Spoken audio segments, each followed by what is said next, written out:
Welcome to astrologymission.com। इस video में हम कवर कर रहे हैं बर्थ टाइम रेक्टिफिकेशन, समय का निर्धारण।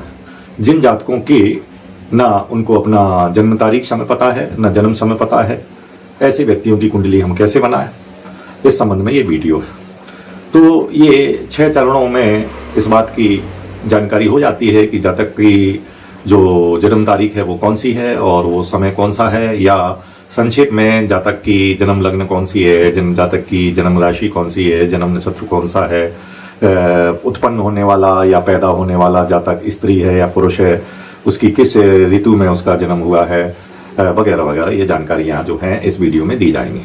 तो पहली जो है इसके जानने के लिए हमको पहले लाइफ इवेंट टेस्टिंग करना पड़ती है, घटनाओं का मिलान करना पड़ता है। दूसरे नंबर पर हम जो है प्रश्न कुंडली बनाते हैं।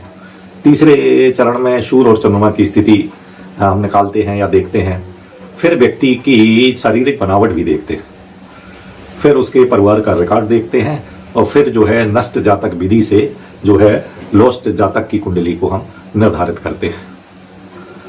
जैसे यदि जन्म तारीख और स्थान ज्ञात है, कंडीशन पहली है, यदि जन्म तारीख ज्ञात है और स्थान ज्ञात है लेकिन समय ज्ञात नहीं, इसके लिए हम क्या करेंगे? तो इसके जानने के लिए हमको जातक का विवाह, जातक का संतान और जातक के कैरियर के आधार पर हम उनकी जन्म तारीख और स्थान को जानते हैं। अगर जन्म समय सही है लेकिन जन्म तारीख नहीं मालूम है, तो हमें उस जातक के यदि विवाह की तारीख निश्चित है, विवाह हो चुका है, या उसका पहला बच्चा कब हुआ है, या उसकी नौकरी की जॉब की जो अपॉइंटमेंट डेट है, उससे हम उस चीज़ को निकालते हैं। जैसे जिस समय विवाह हुआ हो, हमको देखना है कि उस समय उसकी कौन सी अंतर्दशा चल रही थी।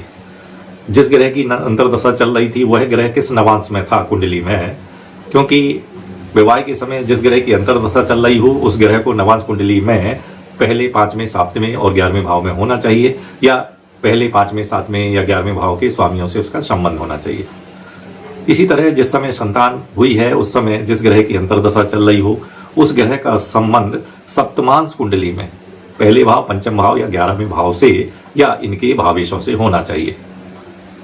जेमिनी एक और विधि है जिसमें महर्षि जेमिनी ने कहा है कि ज्योतिष में जो मात्र कारक ग्रह होता है उसका संबंध चतुर्विंशांश कुंडली में पंचम भाव या पंचमेश से होना चाहिए। तो इस तरह जो है हम देखते हैं कि जातक का कौन सा समय और कौन सी तारीख है।